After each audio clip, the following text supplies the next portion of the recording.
Hi everybody, I'm Cliff and this is Life with MS. This is a fun community where we talk about the parts that suck about MS, some of the things that are fun about living with MS, which are very few and in between, but as a community, we tell it like it is. So check the comments if you're recently diagnosed or you think you're going to be diagnosed, because there are just a wealth of amazing people sharing stories that, live day to day with multiple sclerosis. Also hit that subscribe if you want to be part of this community because, it's just a really cool group of people and I think you're going to love them. Let's get into it. So recently in a lot of my episodes, I've been talking or referring to optic neuritis. If you're unfamiliar with the term optic neuritis, stick around because I'm about to fill your mind. But in this episode, I'm not going to give you doctor speak. I'm not a doctor. Though that doesn't really seem to matter at this point if I'm qualified or not to give medical advice because, I'm just following our administration, just saying. I'm not a healthcare provider. I'm just a bald guy on YouTube talking about multiple sclerosis and hopefully sharing information other people can use. So this optic neuritis thing, it's one of the symptoms that's often seen, and there's a pun intended here. First, it's an early symptom of MS. And stick around for a more in-depth explanation of it, but I'm going to show you right now what it looks like from my perspective. I've tried to replicate it as best that I can. I have like 5 different variants of optic neuritis, and you're about to see what I see on any given day. Where I started to notice issues is back in 2008, 2009, when I was wearing a yellow cycling jersey. And my wife said, no, that's orange. And I said, no, it's yellow. And she said, no, it's orange. And then we turned to the people in the cycling store and they're like, dude, that's orange. And I'm like, no, I'm telling you, it's yellow. That should have been a hint right there. But let's get into it. All right, so this is some stock footage, and this is a crazy lady running around in a field with a guitar. I don't really know what she's doing, but this is what it might look like to a normal person.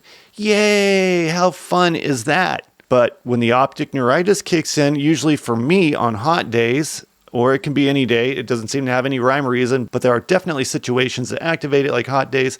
Suddenly, my right eye starts to see darker than my left eye. So when I close my right eye, I will see the image like it should be. And then when I close my left eye and open my right eye, it's a completely different shade. If it were like camera terms, I would say like 2 or 3 stops darker. And in dark situations like at night, this can be problematic. It can also make things very difficult to view during twilight. And let's move on to the next one with Crazy Lady. And here's Crazy Lady in the field still, but in this situation, let's just say it's a little bit hotter outside and I'm starting to get very uncomfortable or I get stressed out about something. And today it's going to be a blurry vision with a noticeable step down in exposure or less light. The optic neuritis has basically made the vision in that right eye very weird. And the interesting thing about this is I can put on my glasses and it will not fix the blurriness because the blurriness is not caused by the actual focal length of the eye. It's caused by the nerve center of the eye, which is basically the pipeline going back to the brain. I'll explain how that works here in a minute. And here's another fun one. Crazy lady going through the field again. Whee! But now we see multiple crazy ladies. So now she's dancing around with an identical twin. Now that could be fun. Maybe it's a chorus or something here, but this happens too. So what we notice is it's a little bit darker and it's double vision. And the weird thing is if I close one eye, normally you would see you would think you would see double vision. And if you close an eye, you only see now a single vision. But actually, if I close my left eye and I'm still looking out the right eye with the optic neuritis in it, I still see double vision. It is absolutely weird. I don't know how it works. I'm an engineer and I don't get how that works. It's just a mixed signal or something. Okay, and then the next one is fun. This one is just, I really get thrilled with this one. This is what I call sparkles in the sky. And these are like little dots, like orbs almost, that flash around in my eye, and sometimes they'll be off to the side and sometimes they'll be right in the middle of the thing, and they can come and go or they can just kind of like hang out, and they're not always just black and white. They can be like colorful sparkles, like glittery things. That is just a very weird part of optic neuritis. And then on the really bad days, this is what I call the crap show day, and it's Crazy Lady, or at least 2 of them. And it's a little bit of everything. We have the sparkles, we have the double vision, we have the noticeable difference in light exposure. And thinking of it now, there's one thing I didn't include, and that is the smear in the middle of the eye. Almost like you have something in your eye and you try to wipe it away, but it just doesn't go anywhere. like you have water in your eye, or you have like a hair in your eye right in the center, and it's like blurry in that spot, but like in focus everywhere else. That one is really annoying. But not all hope is lost. Is there stuff we can do about this? Okay, so now let's get into this thing. Let's get into optic neuritis and look at it. You see what I did here? Let's get into optic neuritis and look at it. Okay, I'm kind of lame. All right, okay. All right, so there we go. So those are my type of optic neuritis symptoms. Comment below if you have different ones, or if you have the same ones, or if you only have a few of these or all these. I really want to know, because I've heard different stories of all kinds of different optic neuritis. Some of them are very strange. Some of them are very weird.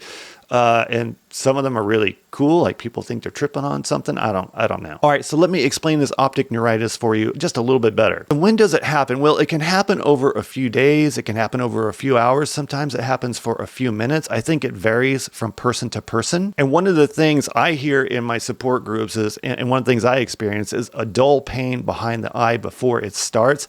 Now, I don't always get that dull pain, but initially in the beginning, years ago, I definitely experienced that. And some people have told me it looks like a greasy smudge in the middle of their eye, kind of like I was talking about before, like the blurriness is kind of isolated to one area, so a greasy smudge. And I know, at least for me, it was very alarming when it very first started happening, because I didn't know what was causing it. I mean, you think about terrible things like strokes and stuff being stuck in your eye, or cancers, or all that kind of like really scary stuff. And this is one of multiple sclerosis fun little games. You know, optic neuritis is very inconvenient, but it also happens when, at least for me, usually when I'm least comfortable because I'm too hot or I'm too stressed out. So you throw on their limited vision and everybody's having a good time. Not. Let's dig into it. What's really going on? Well, you have this, like, let's think of it as like imagine an electrical cable running from your eye to your brain, and that electrical cable is a data cable that's basically sending signals from your eye to your brain, and your brain's interpreting those signals and making an image in your brain. Well, what's happening is that data cable is breaking down. Somebody ran over it with a lawnmower, and they didn't necessarily sever it, but they really messed it up. They stripped the coating off the outside of the wire, and now the whole wire is shorting out. But if we want to talk about it anatomically, what's happening is the nerve fibers are getting squeezed by the insulation through inflammation, and that is basically really narrowing that channel. And also that insulation can be physically damaged because of multiple sclerosis, and therefore the signals are being shorted out on their way to the brain. So maybe think of it like the plastic insulation around that extension cord in your garage. It's been stripped off because someone ran over it, again, with a lawnmower, or in our case, sometimes the snowblower. We don't have those here in North Carolina, but we had them in Colorado, and that would just strip off that top layer and basically leave just the electrical, and then an electrical signal would basically make contact with the ground or the snow or the water, and it would trip the breaker in the house. Unfortunately for us, we don't really have a breaker to reset, but we'll get to that. Okay, so according to my layman research that I did, some of the instances that this really affects people, now for me, it's when I get hot. But they talk about exercise. Exercise doesn't really bother me, even though my core temperature is coming up. It seems like environmental heat from the outside focused on my head really does it. But for some people, it's hot showers or even mild exercise. What is it for you? If you have this, comment below. Maybe someone else will see your information and think, oh, maybe there's something else going on here that I need to get checked out. And what's really tricky about this optic neuritis thing is that it comes and goes. So like for me, when I was seeing things and I'm like, oh, I'm going to go see the doctor. And by the time I got an appointment set up and I would go there, it will have resolved. I'm like, am I going crazy here? What is going on? Now, side note, not too long ago, I was having a lot of issues with this eye, but I already knew I had optic neuritis, and I went to a new ophthalmologist here in North Carolina. And when I walked in, I said, I just need to get this checked out because it seems to be getting really bad. I have multiple sclerosis and I have optic neuritis. And before the guy even looked at me, he says, you don't have optic neuritis. MS doesn't cause that. And he just went off on this like tangent. And he's like, but we're going to go ahead and look at your eye anyway, but I'll show you that you don't have optic neuritis. And so he went ahead and did the stuff. And he came back after the results came in. He's like, oh, turns out you do have optic neuritis. It's like, yeah. So I guess the point of that story is stick to your guns. You don't have to be rude, but you do have to advocate for yourself, because at least in this particular clinic, it was very busy. All right, let's move on. So let's talk about the critical point of this video, and that is that optic neuritis isn't really the point of this video. It is the subject of this video, but the point is optic neuritis is kind of a telltale sign that there's something more serious going on that we shouldn't ignore. And like I said before, it's usually the first clue in a neurological condition like multiple sclerosis. And in my research, I found this staggering statistic that people that are diagnosed with optic neuritis have a 50% chance of eventually being diagnosed with multiple sclerosis. That's bonkers. That's like a coin flip. Ding. Let's see what we got. Oh, crap, I lose. Yeah, I lost. It's not good. So while it might be a mild inconvenience to have weird blurry vision in one eye and optic neuritis, it's actually taken very serious from a clinical perspective because it means you could have a very early symptom of something much more serious and you can do something about it early on. Now, I wish I had paid attention and I wish I had gotten an earlier diagnosis for my MS, though I tried. I had this optic neuritis long before I got my actual MS diagnosis. I'm talking like a decade. Okay, so you get diagnosed with optic neuritis, but how can doctors get a better read on what's really going on? Well, it's not in the eye, it's in the brain. So it's time to get an MRI.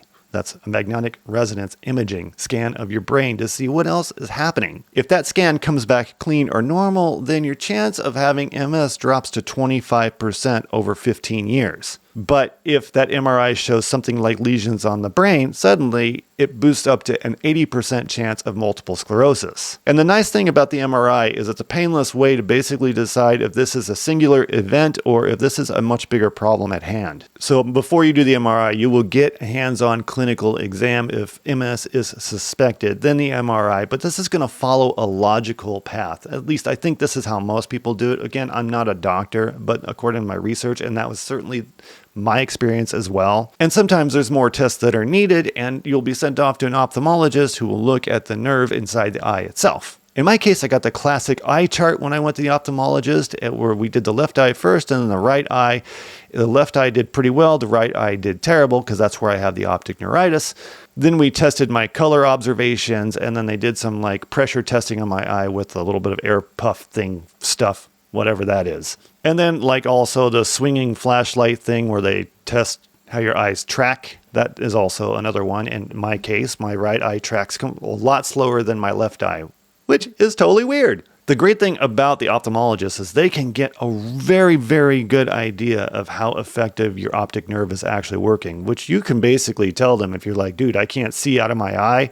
At least they can quantify and qualify that. But it's also important to note that the MRI that you're going to get is kind of the gold standard in the diagnosis because it can see the inflammation on the optic nerve and it can also see the lesions on the brain. And this will help everybody figure out the long-term risks for MS in that specific person. And then there are other tests like CT scans that can give even more information. So somebody that just went in with optic neuritis may be getting a battery of tests and they might be diagnosed with MS. The statistics say that's probably going to happen. There's also another test they did on me that measures the speed of the signal from the front of the eye to the brain.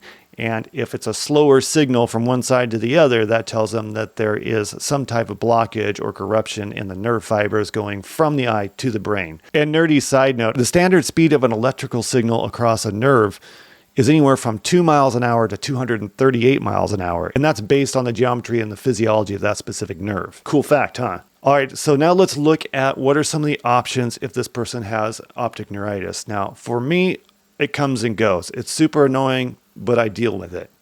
However, when I first had it really bad, where one eye was doing this all the time and one eye was sitting straight ahead, they gave me oral steroids, which were terrible on my stomach, but it did fix the problem. But it was like 40 pills a day. Oh, it was terrible. Couldn't sleep. The acid reflux was horrible. And that may not have been the right approach, according to what I'm seeing in new research. Now, again, this was 6 years ago.